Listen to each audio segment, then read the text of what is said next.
போங்க. ஒரு கப்பல் போயிட்டு இருந்துச்சான். அல்ல இந்த மாதிரி 2 பேர் மொத்தமா சேர்த்து ஒருத்தன் ஏறி இருக்கான்.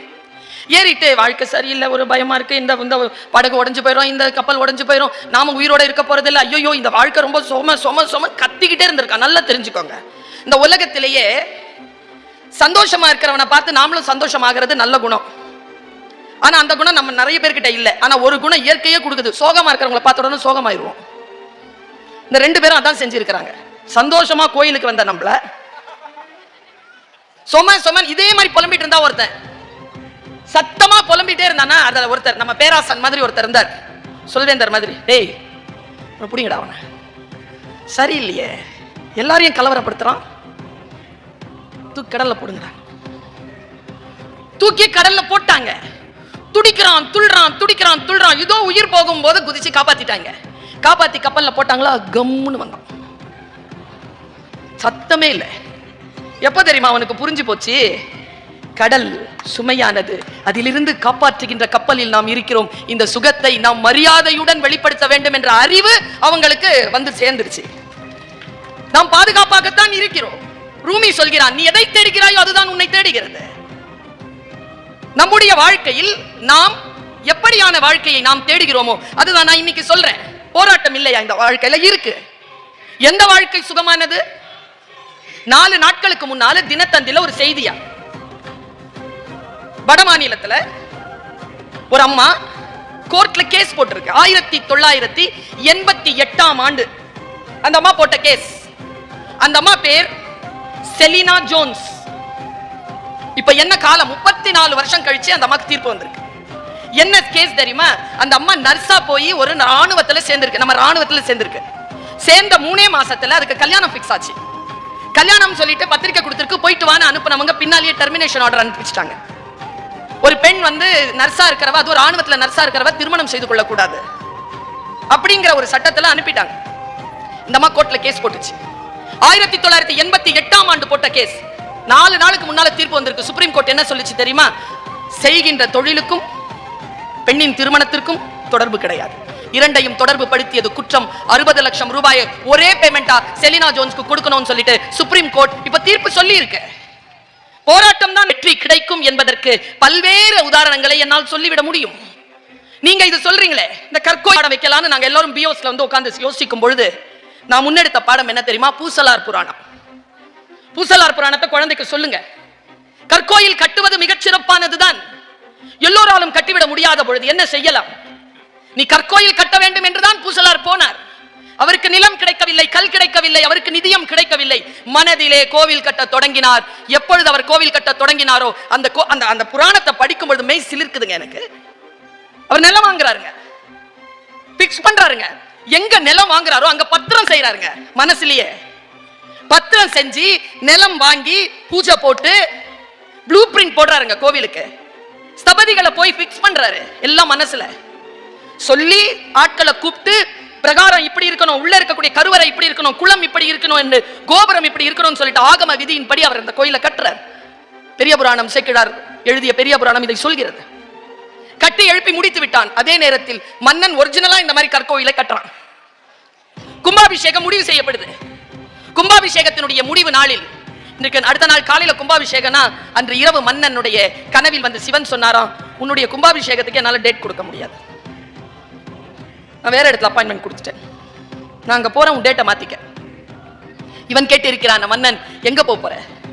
பூசலார்னு ஒரு ஆளு கோயில் கட்டி இருக்கான், அங்க போற. எத்தனை மணிக்கு? காலையில எத்தனை மணிக்கு? நேரா மன்னன் அடுத்த நாள் காலை பூசலாரை தேடி போனான். கோயில் இல்லை, பூசலார் மட்டும் உட்கார்ந்து இருக்கிறான். கும்பாபிஷேகம் தொடங்கி இருக்கிறது. மன்னன் தன் பரிவாரங்களுடன் போய் அவர் கால்களில் விழுந்து அந்த கும்பாபிஷேகத்தில் கலந்து கொண்டான் என்று அந்த புராணம் முடிகிறது. இது நமக்கு சொல்ல வருகின்ற விஷயம் என்ன? வெளிச்சூழல் சரியாக இல்லை என்றாலும் உள்நிலை நிர்வாகத்தை சரியாக வைத்துக் கொண்டால், இத்தகைய கோவிலை மனதில் எழுப்பிக் கொண்டால், அந்த சிவன் நமக்கு கும்பாபிஷேகத்திற்கு வந்து அங்கு குடி இருப்பான் என்பதனை நமக்கு சொல்லித் தருகின்ற சிவபுராணம் நம் கையில், பெரிய புராணம் நம் கையில் இருக்கிறது. வாழ்க்கை நமக்கு சொல்லித் தருவது என்ன? சூழல்கள் வரும். என்னுடைய அணியில் பேசிய சுசித்ரா அவர்கள் ரொம்ப சிறப்பான ஒரு விஷயத்தை சொன்னாங்க. உங்க எல்லார்கிட்டயும் ஒரு சொல்றேன், உறவுகள் இன்னைக்கு சுருங்கிக்கிட்டு இருக்கு. புருஷன் பொண்டாட்டி பிரச்சனைகள், அதை கேலியாக பேசுதல், அதை எல்லோரும் கைத்தட்டி ரசித்தல் எல்லாம் சரி. ஆனால் உண்மையான வாழ்க்கையில் கணவன் மனைவி என்கின்ற உறவு மிக மிக முக்கியமானது.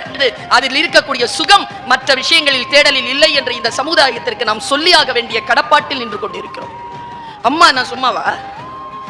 பொறுமையில் சிறந்த பூமியும் உண்டு, பூமியை விஞ்சும் தாய்மனம் உண்டு. கோவிலில் ஒன்று, குடும்பத்தில் ஒன்று, கருணையும் தாய்மையும் கடவுளும் ஒன்று. அம்மா சாமி. அவன் நினைச்சிட்டு அது பாருங்க, எல்லா தெய்வங்களும் அந்த கருவறையில இருக்குமா? அம்மா சாமின்னு ஏன் சொன்ன பாருங்க.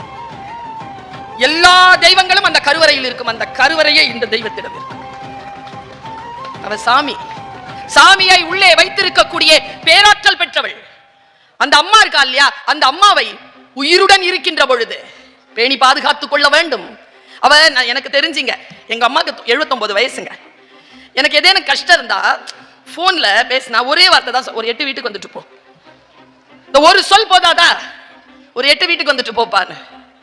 அந்த சுகம், தாய் இருக்கும் சுகம், தந்தை இருக்கும் சுகம், தாத்தா பாட்டி இருக்கும் சுகம். எனக்கு தெரியாது இங்க எத்தனை பேர் அண்ணன்மார்கள்னு. நான் சொல்றேன், அண்ணனா இருக்கிறது சுகம் தான். ஆனா அண்ணனோட பிறக்கிற மாதிரி சுகம் வேற கிடையாது. அண்ணனை மாதிரி அண்ணன் ஒருத்தன் இருக்கணுங்க வீட்டுல. அப்பாவை பார்த்தா, அப்பாவை சின்ன வயசுல பார்க்கணுமா? அண்ணனை போய் பார்த்துக்கங்க. நிறைய பேர் இருக்கிறோம் நம்ம இங்க. என் அண்ணன் கூட நான் பேசுறது இல்லை. என்ன பெருமை உனக்கு? அம்மா அப்பாவுக்கு தெம்பு இருந்தா தம்பி தங்கச்சி கிடைக்கும், அண்ணன் கிடைக்காது, அக்கா கிடைக்காது. அக்காவும் அண்ணனை யார் தெரியுமா? எனக்கு இது சயின்டிபிக்கா உண்மையானு தெரியாது. இந்த பூனை குட்டி போடும்போது முதல் குட்டியை பத்தியமா சாப்பிடுமா? அப்படி தன் குடும்பத்திற்கு பத்தியமாகி போனவர்கள் நம் அண்ணன்மார்களும் அக்காமார்களும். அந்த சுகத்தை எனக்கு தெரிஞ்சு என் தம்பி யார் தெரியுமா? எனக்கு ஒரு பையன் இருக்காங்க, ஆனா என் மூத்த பிள்ளை என் தம்பி தாங்க. நான் தாய்மையை உணர்ந்த கணம் என் தம்பியினுடைய கரம் பிடித்த கணம், அவனை கையில் வாங்கிய கணம். என் தங்கைக்கு நான் அம்மா, என் அக்காவுக்கு நான் மகள், என் அண்ணனுக்கு நான் மகள். இந்த உறவின் சுகம் இருக்கு இல்லையா? இந்த உறவின் சுகத்தை நாம் அடுத்த தலைமுறைக்கு கடத்தவே இல்லை என்பதுதான் ஒற்றை பிள்ளையோடு இருக்கிறோம் அல்லது மலட்டுத்தன்மையில் இருக்கிறோம். இந்த சுகத்தை கடத்துவோம். நம்முடைய வாழ்க்கையில் உறவுகள் சுகம் என்பதனை சொல்லி தருவோம். உனக்கு துயரமாக இருக்கிறதா? உனக்கு துக்கமாக இருக்கிறதா? அந்த மருந்தே குடும்ப உறவுகள் தான். குடும்ப உறவுகள் தான். நான் யோசிச்சு பார்த்திருக்கேன். பல பேர் ஈகோ, நான் சொன்னார் பாருங்க, 3 பேரிச்சப்பழம் வராத ஒரு குத்து விளக்குக்காக 3 ஜென்மம் எடுத்தாலும் கிடைக்காத சுகத்தை நாம் எப்படி இழந்து வருகிறோம் என்பதனை அவர் தன்னுடைய பேச்சிலேயே சொல்லிவிட்டு போனார். நாம் தான் இழந்து வருகிறோம். நாம் எப்படி இழக்காமல் இருக்க வேண்டும் சொல்ற ஒரு செய்தி சொல்லிட்டு நான் போறேங்க. தர்த்திரம் பெரிய தப்பு இல்லைங்க, தர்த்திரம் பெரிய விஷயம் இல்ல, தர்த்திர புத்தி தான் பெரிய விஷயம். தர்த்திர புத்தி இருக்கா? இல்லாம இருக்கிறோமா? இது சரியில்லை, அது சரியில்லை. வண்டி அண்ணன் தான் பேசுவார் பட்டிமன்றத்தில். நம்ம மதுக்கூறார் ஒருத்தர் ஊட்டி ரோட்ல போயிட்டே இருக்குது பஸ், பின்னால இந்த மாதிரி 2 பேர்ல ஒருத்தர் மாதிரி, அண்ணன் சரியில்லை, பொண்டாட்டி சரியில்லை, புள்ள சரியில்லை, வீடு சரியில்லை, வாய்ப்பு சரியில்லை, எதுவும் சரியில்லை. ராத்திரி 9 மணி டிரைவர் சொன்னானா, சும்மா எனக்கு தான் கண்ணு சரியில்லை. எல்லாம் சரியில்லையா? எல்லாம் சரியில்லாம தான் எல்லாம் சரியா நடந்துகிட்டு இருக்கா? காலையிலிருந்து சாயந்தரம் வரைக்கும் அப்படிதான் ஓடிக்கிட்டு இருக்கா? ரொம்ப ஆழமா ஒரு விஷயத்தை சொல்றேன். இறைவனுக்கு முன்னால் நீங்கள் உங்களை நினைத்து பாருங்கள். நீங்கள் ஆழமாக நேசிக்கக்கூடிய வாழ்க்கை தான் உங்களுக்கு வந்து சேர்ந்திருக்கிறது. ரொம்ப ஆழமா யோசிச்சு பாருங்க. எனக்கு இது ஆசை, அத நீ எதில் ஆர்வத்தோடு முனைப்பு காட்டினாயோ அது உன் கரங்களில் நிற்கிறது. இதுதான் உண்மை, இதுதான் சத்தியம். நீதான் உன் வாழ்க்கையை தேர்ந்தெடுக்கிறாய். தேர்ந்தெடுத்துட்டு எங்க ஐயா மாராமலிங்கம் சொல்வாரு, ஒரே மாதிரி சோறு கொண்டு வந்தவங்க உட்காந்துட்டு 10 மாசமா சாப்பிட்டுருக்கானுங்க, டெய்லி அதே தான் சொன்னானுங்களா. 3 பேரும் சேர்ந்து, டேய் பொண்டாட்டி கிட்ட சொல்லிடுவோம்டா, என்ன நாளைக்கு மட்டும் வேற சோறு வைக்கல, நம்ம தற்கொலை பண்ணிக்கலாம்டா, மேல இருந்து கீழே விழுந்துடலாம்டா. ஒருத்தன் டப்பா திறந்து பார்த்துருக்கான், அதே இட்லி, தொப்புன்னு குடிச்சிட்டான். பொண்டாட்டி கிட்ட சொல்லியும் அவன் இட்லி தான் கொடுத்துருக்கா. அடுத்தவன் இடியாப்பம், அவனும் விழுந்துட்டான். ஏன்னா அது இடியாப்பத்தை அவன் அம்மா மாத்தல. 3வது ஆள் சப்பாத்தி பார்த்தான், சாப்பிட்டு செத்து போகும்னு சாப்பிட்டு மேல இருந்து கீழே குடிச்சிட்டான். குதிச்சிட்டு 3 பேரும் ஆஸ்பத்திரியில கிடக்குறாங்க, கால் கை உடைஞ்சி. 2 பொண்டாட்டியை சத்தம் போட்டு அழறாங்க. இந்த 3வது ஆள் பொண்டாட்டி மட்டும் முறைச்சி பார்த்துட்டு இருக்காங்க. ரொம்ப அழகா சொல்வார் மாராமலிங்கம். ஏன் உனக்கு இவன் கிடக்குறான், உனக்கு என்ன துக்கமாவே இல்லையா? இல்ல, காலையில எழுந்திரிச்சு இந்த ஆள் தானே சமைப்பான் எப்பவுமே.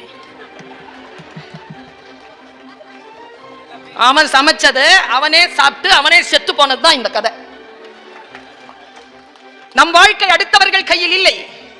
போராடுவதற்கு சட்டம் இருக்கிறது, சூழல் இருக்கிறது. இதோ தேர்தல் வருகிறது, யோசித்து முடிவு செய்யுங்கள். நம்மிடத்தில் தான் இருக்கிறது. நாம் தான் இந்த நாட்டின் மன்னன். மக்கள் தான், மக்கள் சக்தி தான். மக்கள் தானே யோசிக்க வேண்டும். மக்களினுடைய சக்தி தானே, நம்முடைய தனிப்பட்ட முறை தானே நம்முடைய வாழ்க்கையை சுகமாக்கிக் கொள்வதற்கான அத்தனை சாத்தியக்கூறு. பணக்காரனா இருக்க வேண்டிய அவசியம் இல்லைங்க. பணக்காரனா இருக்க வேண்டிய அவசியம், பணம் வந்தா எல்லா சுகமும் வந்துருமான்னு கேட்டு பாருங்க. சுகிசிவம் ஐயா பணத்தை பற்றி ஒரு பேச்சு பேசியிருக்கார். ஓஷோ பேசுற பேச்சையும் சுகிசிவம் ஐயா பணத்தை பற்றி பேசுற அந்த பேச்சு 1 மணி நேரம் பேச்சு கேட்டு பாருங்க. ஒருத்தன் ஒரு பிச்சைக்காரன் தானா, ராஜா ஒருத்தன் வந்திருக்கான். பிச்சைக்காரன் ஒரு செப்பு காசு போட்டான். காசு சாக்கடையில் விழுந்துருச்சு. ஐயோன்னு பதறி போய் சாக்கடையில கை போட்ட பிச்சைக்காரனை பார்த்துட்டான் மன்னன். ஐயோ தப்பு பண்ணிட்டோமே, தூக்கி போட்டுருக்க கூடாதுன்னு தேர்ல இருந்து இறங்கி ஒரு வெள்ளி காசு கொடுத்தான். வெள்ளி காசு வாங்கிக்கிட்டு மறுபடியும் சாக்கடையில கை போட்டான் பிச்சைக்காரன். உடனே மன்னனுக்கு கோவம். இரு, செப்பு காசு போட்டோம், உனக்கு நான் தங்க காசு கொடுக்குறேன். தங்க காசு கொடுத்தான். தங்க காசு வாங்கிக்கிட்ட மறுபடியும் சாக்கடையில கை போட்டான். தங்க முடிப்பை கொடுத்தான், வச்சுக்க. வாங்கிக்கிட்டு மறுபடியும் கை போட்டான். மன்னன் சொன்னா, டேய் என்ன செஞ்சா நீ அந்த சாக்கடையில அந்த காசை தேட மாட்டேடா? சரி, என் ராஜ்யத்துல உனக்கு பாதி தரேன்டா, நாளையில இருந்து நீ ராஜா அப்படி நட. பிச்சைக்காரங்க சொன்னானா, அந்த பாதி பகுதியில இந்த சாக்கடை பகுதி வருமான்னு. இவன் என்ன பண்ணுவீங்க? சிந்தனையை விடுதலையாக்குங்கள். அதுதான் எங்களுடைய அணியிலே சொன்னார். சோகம், கோபம், ஆத்திரம், உடல் நலக்கேடு, வறுமை எல்லாம் இருந்தும் கூட பாரதி சொன்னானே, எத்தனை கோடி இன்பம் வைத்தாய் என் இறைவா. அந்த ஒரு வினாடியில் நாம் அடைகின்ற அந்த சுகம்தான் உயிருக்கு நாம் தருகின்ற உணவு. இப்படி சொல்லி நிறைவு செய்கிறேன். எந்த மார்க்கமாக இருந்தாலும் இறைவனுடைய ஒரே குறிக்கோள் என்ன தெரியுமா? பக்தன் மகிழ்ச்சியாக இருப்பதுதான், பக்தன் சுகமாக இருப்பதுதான். அதற்காகத்தான் அவர் அங்கே உட்கார்ந்து அருள் பாலித்துக் கொண்டிருக்கிறார். இந்த வானமண்டலத்தில் இருந்து அருள் பாலிக்கக்கூடிய அத்தனை சக்திகளும் நம்முடைய சுகத்துக்காகத்தான் வேலை செய்கின்றன. அதை உணர்ந்து அந்த சக்தி நிலையை புரிந்து கொண்டு நாம் சுகமாக வாழ்வதற்கு வழி அமைப்போம். வாய்ப்புக்கு மகிழ்ச்சி. வணக்கம்.